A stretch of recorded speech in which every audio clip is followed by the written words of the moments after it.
데살로니가전서 2장 13절로 16절 말씀을 제가 봉독해 드리겠습니다. 이러므로 우리가 하나님께 끊임없이 감사함은 너희가 우리에게 들은 바 하나님의 말씀을 받을 때에 사람의 말로 받지 아니하고 하나님의 말씀으로 받음이니 진실로 그러하도다. 이 말씀이 또한 너희 믿는 자 가운데서 역사하느니라. 형제들아, 너희가 그리스도 예수 안에서 유대에 있는 하나님의 교회들을 본받은 자 되었으니 그들이 유대인들에게 고난을 받음과 같이 너희도 너희 동족에게서 동일한 고난을 받았느니라.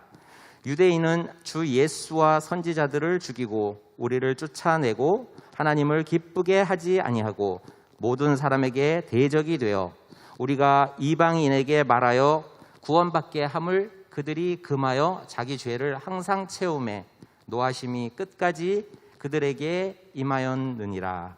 아멘. 이 시간 이대영 목사님께서 하나님의 말씀으로 받음이라는 제목으로 설교를 전하겠습니다.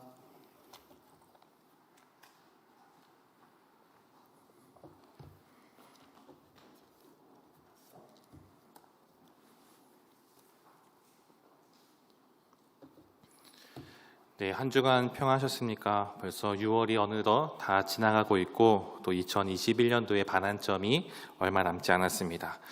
특별히 오늘 오후 예배는 문화체육위원회 헌신 예배로 드리고 있습니다. 한 해의 반환점을 앞두고 그리고 헌신 예배를 통하여서 문화체육위원회에 속한 우리 모든 성도님들과 또 사랑하는 우리 열방의 모든 성도님들 가운데에 다시 한번 더 스스로를 점검하고 은혜 자리까지 나아가는 귀한 시간 되기를 간절히 소망합니다. 네, 특별히 오늘 문화체육위원회 헌신 예배로 드리고 있는데요. 특별히 체육국에서 오늘 예배 순서를 주관해서 드리고 있습니다. 그래서 체육에 관련된 이야기를 원치 않지만 조금만 잠깐 하도록 하겠습니다. 다들 아시겠지만 저는 열방 교회 내에서 손꼽히는 자덕 가운데 한 사람입니다. 자전거를 그만큼 좋아한다는 것인데요. 저번에도 잠깐 언급을 드렸지만 처음에 이제 벌써 딱 1년이 됐는데 작년 6월 초에 담임 목사님 비롯해서 우리 교역자들, 남자 교역자들이 처음 자전거 탈 때만 해도 여기 아일랜드 캐슬까지 가는데 약 왕복 한 15km 정도 됩니다. 그 15km를 편도로 한 7.5km를 가는데 그때 너무 힘들어서 다들 한 5번, 6번 쉬면서 겨우겨우 헤헷거리면서 가게 되었습니다.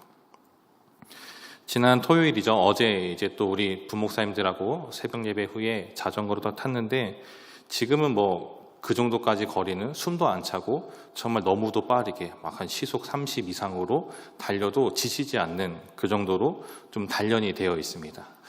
그런 것 같습니다. 운동을 하면서 우리가 깨닫는 것은 무엇입니까? 처음부터 물론 그 운동이 잘 맞아서 남들보다 조금 출발점은 앞서서 할지 모르겠지만 가만히 있는다고 해서 자전거 안장에 그냥 앉아 있는다고 해서 혹은 우리가 달리기를 하기 위해서 운동화를 신었다고 해서 저절로 우리의 신체적인 능력이 성장하는 것은 아닙니다. 우리가 그 운동을 잘하기 위해서는 꾸준한 시간을 투자해야 되고 때로는 근육통에 시달리고 때로는 여러 가지 정말로 그런 고통이 수반되지만 하지만 그 모든 과정들을 겪고 나면 어떻습니까? 이전과는 다르게 나의 이 신체가 그것을 따라오게 되고 점차 이전과는 정말 비교할 수 없을 정도로 늘어나는 어떤 실력이 느는 것을 우리는 경험하게 되는 것 같습니다. 이러한 우리의 신체의 이런 변화 같은 것은 단지 우리의 육체에만 적용되는 것은 아닌 것 같습니다. 우리의 신앙도 그렇고요. 우리가 살아가는 인생의 전반에 걸쳐서 이러한 조금의 어떤 이 헌신과 고통을 수반으로 인해서 그로 인한 성장은 모든 것에 적용되는 것 같습니다. 이러한 관점을 생각하면서 오늘 본문의 말씀을 우리 같이 한번 보면 좋을 것 같습니다. 오늘 본문을 보게 되면은 사도 바울이 여러 가지 시험과 환난 속에서 하나님의 말씀을 의지하고 그 말씀대로 행하고자 애쓰는 데살로니가 교회 성도들을 칭찬하고 있습니다. 데살로니가 이야기를 잠깐 해보면 제가 지난 수요 예배 시간에 1장 말씀을 또 설교하면서 배경에 대해서 잠시 설명을 좀 드렸습니다. 아마 못 들으신 분들도 있을 것 같아서 짧게 배경에 대해서 잠깐 언급하고 넘어가도록 하겠습니다. 데살로니가는 로마 제국 당시에 인구 약 20만 명 정도가 거주하고 있었던 그런 도시였습니다. 우리가 정말 잘 알고 있는 이 마게도냐의 알렉산더 대왕의 부하가 건설한 도시였고요. 로마 시대에는 이 마케도니아 그 주변 지역의 수도로 또 이렇게 지정되기도 했습니다. 또 주전 42년에는 이 데살로니가가 빌립보 전쟁 가운데에 이 옥타비아누스라는 로마 제국의 이 장군을 지지함으로 인해서 이 전쟁 끝에 옥타비아누스가 승리하게 되고 결국 그가 로마의 황제가 됩니다. 그로 인해서 이 로마로부터 이 데살로니가는 자유도시라는 지위를 획득했다라고 합니다. 자유도시가 되었다라는 것은 이제 로마의 혹독한 세금을, 이 조세를 감면받는 엄청난 특혜를 누리게 되었습니다. 잠깐 지도를 보시게 되면은 이 지도를 한번 보시면은 이게 동그라미 원, 여러분들 잘 보이시는지 모르겠지만 그 지역이 바로 에게해고 그 주변에 빌립보가 위치하고 있습니다.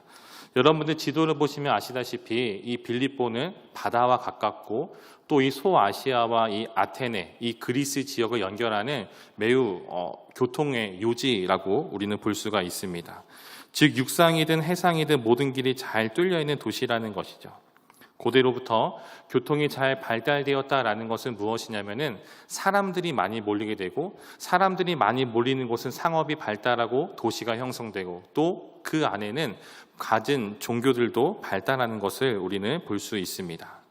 바로 이 도시 데살로니가에 오늘 사도 바울이 방문해서 그들 간에 복음을 전하였고 또 오늘 이 서신을 통해서 그 성도들 가운데에 바울이 가르침을 주고 있는 것입니다. 하지만 사도 바울은 이 데살로니가에 방문해서 정말 많은 성도들을 가르쳤지만 하지만 유대인들의 방해로 정말 오랜 기간 동안에 그곳에 머물지 못하고 3주 만에 베레아로 옮기게 됐습니다. 베레아에서 아덴으로 또 아덴에서 고린도로 옮겨가서 지금 고린도에 머물면서 이 데살로니가 교회 성도들에게 편지를 쓰고 있습니다. 당시 데살로니가에는 어떤 것이 있었냐면 이 방랑 교사들이 있었다라고 합니다. 즉 이 방랑 교사는 사실 데살로니가에만 있었던 것은 아니고 그 당시 로마 제국의 전역에 걸쳐서 퍼져 있었던 매우 흔한 그런 현상 가운데 하나였습니다. 방랑 교사가 무엇이냐면은 여러분들 좀 쉽게 이해하려면은 방판이라는 거 여러분 잘 아시죠? 지금은 잘 보지 못하는데 예전만 하더라도 이 집집마다 다니면서 이제 화장품을 방문해서 이렇게 파는 그런 아주머니들 또 그런 분들을 우리가 기억을 하게 될 것입니다.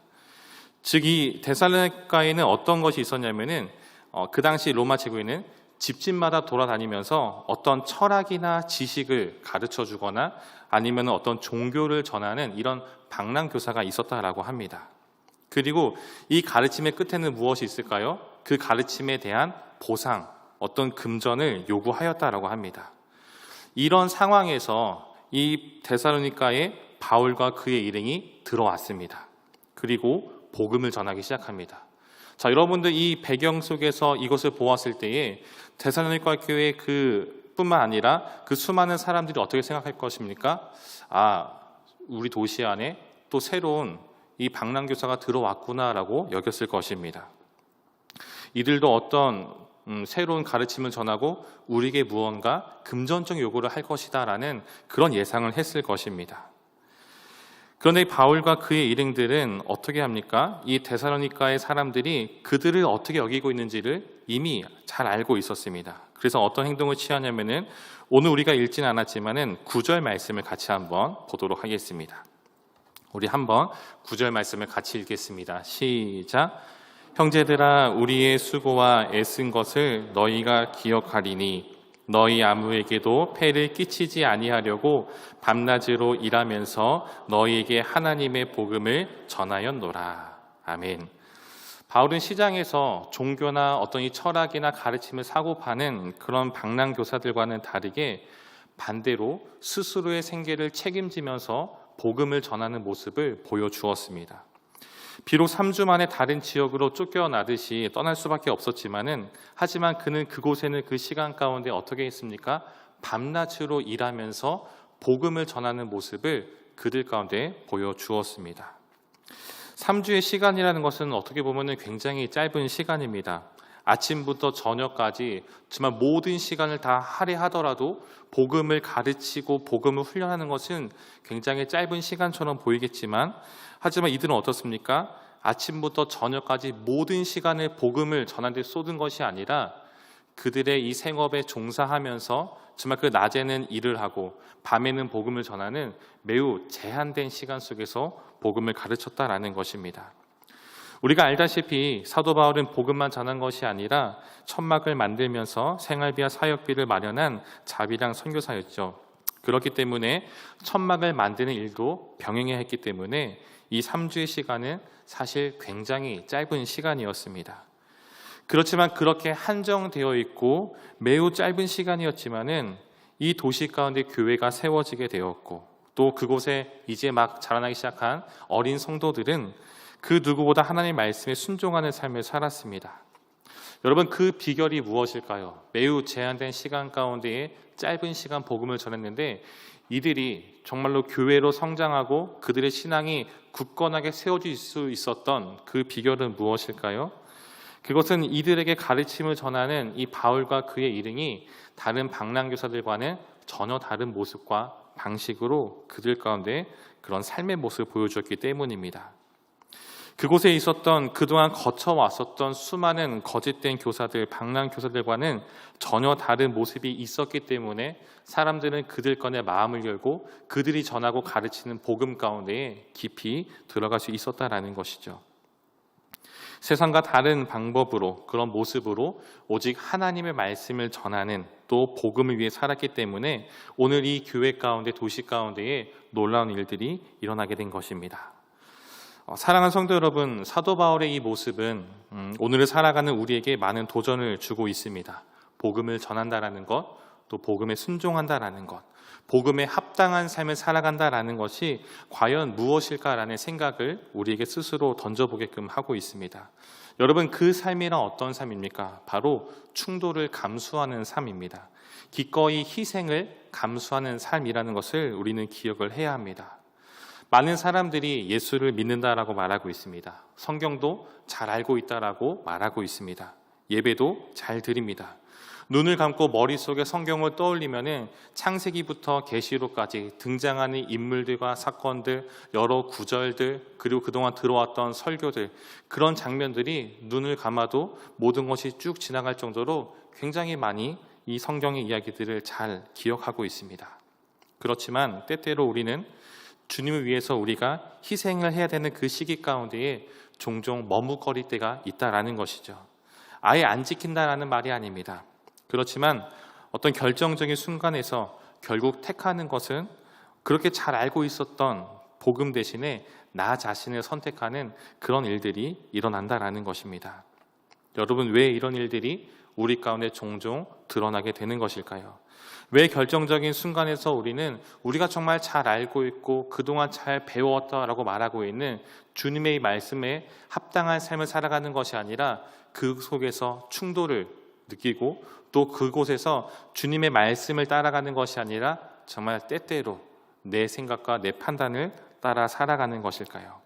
그것은 희생하는 것을 또 충돌하는 것을 우리가 기피하고 꺼려하고 두려워하고 있기 때문입니다. 그렇게 했을 때에, 그렇게 결정했을 때에 내가 치러야 될 그 대가가 적지 않다라는 것을 알고 있기 때문에, 그렇기 때문에 우리가 이런 수고와 대가를 치르고 주님의 말씀에 순종하며 살아간다는 것이 사실은 쉽지 않은 것 같습니다. 우리가 운동을 통해서 어떤 신체적인 능력이 또 운동을 더 잘하기 위해서 정말 그 시간을 투자하고 때로는 근육통과 정말 여러 가지 것들을 감수하지 않고서는 그것이 늘지 않듯이 정말 우리 또한 하나님의 백성, 성도, 자녀들께 살아가기 위해서는 기꺼이 충돌과 희생을 감수하는 삶을 살아가야 합니다. 때론 그것이 나를 힘들게 하고 나를 어렵게 하고 나에게 불이익을 가져다 주는 것 같다 할지라도, 정말 때론 그것이 내 삶 가운데에 불편함을 가져다 준다 할지라도 우리는 그렇게 행해야 합니다. 우리가 하나님의 백성 그리고 성도, 자녀들께 살아간다는 것은 궁극적으로 우리에게 구원이 주어지지만, 하지만 그 나라에 가기까지 걸어가야 될 이 성도로서의 삶은 결코 녹록지 않습니다. 예수님도 우리가 성도로서 살아간다는 그 삶이 예수를 믿는 그 순간부터 모든 길이 정말 잘 닦여진 큰 도로, 대로와 같다라고 말씀하시지 않습니다. 여러분, 그 길은 어떤 길입니까? 마태복음 7장 14절에 이렇게 말씀하시죠. 생명으로 인도하는 문은 좁고 길이 협착하여 찾는 자가 적음이라. 우리 주님은 생명으로 인도하는 문이 어떻다라고 말합니까? 좁고 협착하다라고 말하고 있습니다. 많은 사람들이 꺼려하는, 많은 사람들이 기피하는 찾는 자가 적은 길이다라고 분명히 말하고 있습니다. 세상 속에서 하나님의 백성 그리고 성도, 하나님의 자녀들께 살아간다라는 것이 바로 이런 것 같습니다. 오늘 데살로니가에서 보여준 바울의 삶이 바로 이런 삶이라는 것이죠. 사랑하는 성도 여러분, 오늘 우리는 어떤 삶을 살아가고 있으십니까? 한번 스스로를 점검해 보는 시간이기를 소망합니다. 그리고 우리가 구원받은 하나님의 백성이라면, 내가 정말 하나님의 자녀라면 어떻게 살아가야 하는지 이미 우리는 다들 잘 알고 있으실 것입니다. 우리가 알고 있는 그 삶을 기피하지 않고 피하지 않고 정말 그것이 주님께서 나에게 말씀하시고 요구하시는 것이라면 순종하며 나아가는 그런 모습으로 이어지기를 간절히 소망합니다.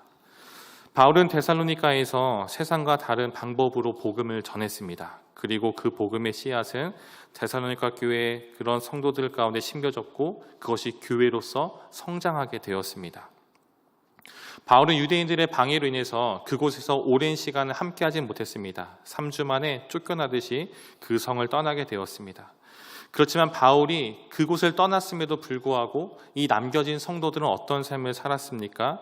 오늘 본문 13절에 보면은 이들은 바울이 전한 복음을 하나님의 말씀으로 받고 그 말씀대로 꾸준히 행하는 모습을 보여주었습니다. 그리고 14절에 보면은 이들은 유대인들에게 고난을 받았다라고 바울은 그들을 기록하고 있습니다. 여기서 말하는 고난이란 여러분 무엇일까요? 그것은 예수를 믿음으로 받는 고난입니다. 바울이 그들에게 전한 그 복음을 그들이 마음속 깊이 받아들여서 그 복음에 합당한 삶을 살아감으로 고난을 받았다라는 것이죠. 그리고 이 말은 그들이 그리스도인의 삶을 살았다라는 증거가 되는 것입니다. 여러분, 어떻게 보면은 이 구절이, 이 이야기가 조금은 이해가 되지 않는 모습이기도 한 것 같습니다. 조금 삐딱하게 보면은 고작 3주 동안, 온전한 3주도 아니죠. 정말 그 3주의 시간 동안에 제한된 그런 한정된 시간 속에서 복음을 배웠습니다. 만약 이들이 복음을 그 3주의 시간 동안에 매우 짧은 시간에 배우면 얼마나 배웠겠습니까? 정말 얼마나 제한된 그 시간 속에서 복음을 배우면 얼마나 배웠을까? 정말 그 짧은 시간 가운데 어떻게 저들이 그렇게 변할 수 있었을까라는 의문이 들기도 합니다. 그렇지만 반대로 생각해 보면은 이들이 얼마나 그 복음 가운데 깊이 빠져들었는지 우리가 알 수 있는 부분이기도 합니다. 여러분, 시간이 길고 짧음이 중요한 것이 아닙니다. 마치 바짝 말라 있었던 스폰지 가운데 물을 뿌리게 되면은 그 스펀지가 물을 흡수하듯이 이들은 복음을 받아들였고, 더 중요한 것은 단지 복음을 배운 것으로 끝나는 것이 아니라 그들의 삶 가운데 고난을 맞이할 정도로 그들은 복음이 이끄는 대로 그 삶을 순종하며 살아갔다라는 것입니다. 그런데 저는 오늘 이 본문을 보면서 데살로니가의 성도들 말고 다른 한 그룹에도 눈길이 갔습니다. 그들은 바로 15절에 등장하는 유대인들입니다. 유대인들은 이 복음, 사도행전을 비롯하여서 또 서신서를 보게 되면은 끊임없이 복음을 전하는 그 현장 가운데에 방해하는 그런 역할들을 하고 있습니다. 바울이 데살로니가에서 3주 만에 다른 지역으로 옮겨간 것도 바로 이 유대인들의 방해 때문이었습니다. 이들은 바울을 따라다니면서 그 복음 전하는 것을 끊임없이 방해했습니다. 그런데 오늘 본문에 등장하는 이 데살로니가의 성도들과 유대인들에게는 공통점이 하나 보이고 있습니다. 여러분, 그 공통점이 무엇이냐면은 바로 하나님에 대한 열심이 있었다라는 것입니다. 하나님에 대한 이 열심은 이 데살로니가의 성도들에게만 있었던 것은 아닙니다. 유대인들에게도 그 열심이 있었습니다. 그 열심이 있었기 때문에 그들은 끊임없이 그들의 기준에서 잘못된 가르침을 전파하는 이 바울의 복음을 전하는 것을 끊임없이 방해해왔던 것이죠. 또 어떤 공통점이 있냐면은 두 그룹은 하나님의 말씀대로 살아가려고 늘 애를 썼다라는 것이죠. 의아하게 들리실 수 있을지 모르겠지만 정말 그랬던 것 같습니다. 데살로니가의 성도들은 바울이 가진 그 복음을 가슴 깊이 새기고 또 그 복음에 합당한 삶을 살아가고자 끊임없이 애를 썼습니다. 유대인들은 어떻습니까? 그들이 어려서부터 배워왔던 율법, 정말 하나님께서 그들에게 주신 그 율법을 지키기 위해서 그 율법으로 인해서 그것을 지키기 위해서 애를 쓰는 모습을 계속해서 똑같이 보여주고 있습니다. 그렇지만 이들의 차이점도 있습니다. 여러분, 이들의 차이점은 무엇일까요? 하나님에 대한 열심도 있습니다. 또 하나님의 말씀을 정말 지키기 위해서 애를 쓰는 모습도 있었습니다. 그런데 이 데살로니가의 성도들과 유대인 이 두 그룹 사이의 차이점이 있다면 무엇입니까? 그것은 그들의 중심에 누가 있느냐라는 것이죠. 데살로니가의 성도들의 중심에는 예수 그리스도가 존재하고 있었고 유대인들의 그 중심 속에는 그리스도가 없었다라는 겁니다. 이 하나가 이 두 그룹 사이에 결정적인 차이를 가져오고 있습니다. 그리고 이는 매우 중요한 요소이기도 합니다. 그 중심 가운데 예수가 있는 사람과 없는 사람은 분명히 다르다라는 것을 오늘 우리는 본문을 통해서 알 수가 있습니다. 오늘 이 데살로니가의 성도들의 마음속에는 예수님이 계셨습니다. 이들은 바울이 갖춘 그 복음을 깊이 묵상하고 예수 그리스도를 마음의 중심 가운데 모시고 섬기고 인정하는 삶을 살았습니다. 그것이 그들 가운데 고난을 주는 근원적인 문제라 할지라도 그들은 기꺼이 감수하며 예수를 붙들고 복음을 붙들고 살아갔습니다. 유대인들은 어떻습니까? 믿음의 조상 아브라함의 후손으로 태어나자마자 하나님께 선택받은 민족이라는 그런 생각을 가지고 있었습니다. 혈통적으로 매우 축복을 받은 민족이죠. 그렇지만 그들은 그들 가운데 보내신 예수 그리스도를 어떻게 대우합니까? 메시아로 오신 예수를 인정하지 않고 도리어 십자가에 못 박아 죽이는 모습을 보이고 있습니다. 왜 그렇습니까? 그들이 바라는 모습으로 메시아가 오지 않았기 때문이죠. 예수는 그 누가 봐도 구원자다운 모습을 찾아볼 수가 없었습니다. 출생한 장소도 정말 그 상상할 수 없을 만큼 메시아라면 태어나지 않을 것 같은 장소에 태어났었고 출생한 가문도 별 볼 것 없었고 어린 시절 그가 살아왔던 그 삶도 조금은 평범해 보이고 어쩌면 특출난 것이 전혀 보이지 않는 그런 모습이기도 했습니다. 그 어디를 보아도 전혀 찾아볼 수 없었다라는 것이죠. 유대인들은 그들이 바라는 그런 모습의 메시아를 꿈꿨습니다. 하나님께 주신 메시아를 메시아로 인정하지 않을 만큼 이들은 자신들만의 메시아를 꿈꿔왔고 그리고 기다려왔습니다. 그런 그들에게 예수가 너희가 기다리던 구원자이다, 하나님의 아들이다 라고 말하는 것은 그것을 전파하는 그 무리들은 결코 용납할 수 없는 이단 같은 그런 무리였다는 것이죠. 그렇지만 이들 유대인의 모습을 가만히 보면 어떻습니까? 종교적인 열심도 있습니다. 율법에 정말 그것을 따르기 위해서 율법을 어기지 않기 위한 그런 애쓰는 모습도 보이고 있습니다. 하지만 정작 이들의 내면의 중심에 누가 있습니까? 하나님이 계시는 것이 아니라 바로 자기 자신이 있었다라는 것이죠. 내가 바라는 메시아, 율법을 지킴으로 주변에서 인정하는 나의 모습. 결국 이 중심의 차이가 무엇을 가져옵니까? 고난을 주는 자와 고난을 받는 자, 구원을 받은 자와 구원받지 못한 자로 나뉘게 된다라는 것입니다. 사랑하는 성도 여러분, 오늘을 살아가는 우리 그리스도인들에게도 여전히 이 문제는 유효한 것 같습니다. 하나님에 대한 열심을 품고 살아가고 하나님의 말씀대로 살아가려 하는 우리 성도들 안에도 여전히 적용되고 있는 문제입니다. 그리고 그것은 우리 마음의 중심에 누가 있느냐로 귀결되고 있습니다. 하나님께서 우리 마음의 중심에 계시느냐, 아니면 나 자신이 그곳에 잘 잡고 있느냐. 내가 내 마음의 중심에 있을 때 어떤 일이 일어나게 됩니까? 그 모든 것이 내 뜻대로 내가 원하는 대로 살아가게 됩니다. 우리가 신앙생활을 하고 교회에서 봉사하는 그 모든 것들이, 내가 살아가는 그런 모든 것들의 이유, 그 끝에는 결국 다 나를 위한 것이 담겨져 있다라는 것이죠. 그렇기 때문에 궁극적으로 희생해야 될 자리, 수고해야 될 그 자리 가운데 몸을 조금은 사리게 되고 피하게 되고 기피하게 되는 모습이 나타나게 된다라는 것이죠. 그렇지만 그 중심 가운데 예수 그리스도를 모시고 살아가는 성도의 삶에는 어떤 모습이 있습니까? 내가 높임받고 내가 영광받는 삶이 아닙니다. 그것이 때로 내가 고난을 받고 희생을 감수해야 되고 꺼려지는 일을 할지라도 그것이 우리 하나님께서 나에게 원하시는 것이라면 기꺼이 그것을 감사함으로 또 기쁨으로 순종하며 살아간다라는 것이죠. 성도 여러분, 지금 내 마음 가운데는 또 내 마음의 중심에는 누가 살고 있습니까? 그리고 우리는 무엇에 이끌려서 무엇을 붙들고 살아가고 있으십니까? 우리가 말로는 얼마든지 주를 위해 살아간다라고 말할 수는 있겠지만 정말 우리의 마음의 중심 가운데 정말 우리의 그 삶의 현장 속에서 내 마음의 중심은 누가 있는지 한번 우린 스스로 돌이켜 보아야 합니다. 사랑하는 성도 여러분, 이제는 우리가 그동안 보고 듣고 배운 이 복음을 우리 마음의 중심에 새기고 또 이 복음에 합당한 삶을 살아가는 우리의 모습이 되기를 소망합니다. 그로 인해서 우리 열방교회 안에 우리 모든 성도들 안에 잘못된 열심으로 나를 위해 살아가는 것이 아니라 정말로 주를 위해 살아가는 그런 모습, 정말 내가 드러나는 것이 아니라 우리 주님이 드러나는 그 삶의 모습, 또 우리 교회가 정말 주님께서 기뻐하시고 귀 쓰시는 칭찬하시는 그런 교회가 되기를 간절히 소망합니다. 그래서 우리의 중심 가운데 주를 위해서 또 주님의 나라와 그 의를 위해 살아가는, 그것을 위한 열심 품고 나아가는 우리 열방의 모든 성도 되시기를 주님의 이름으로 간절히 축원드립니다.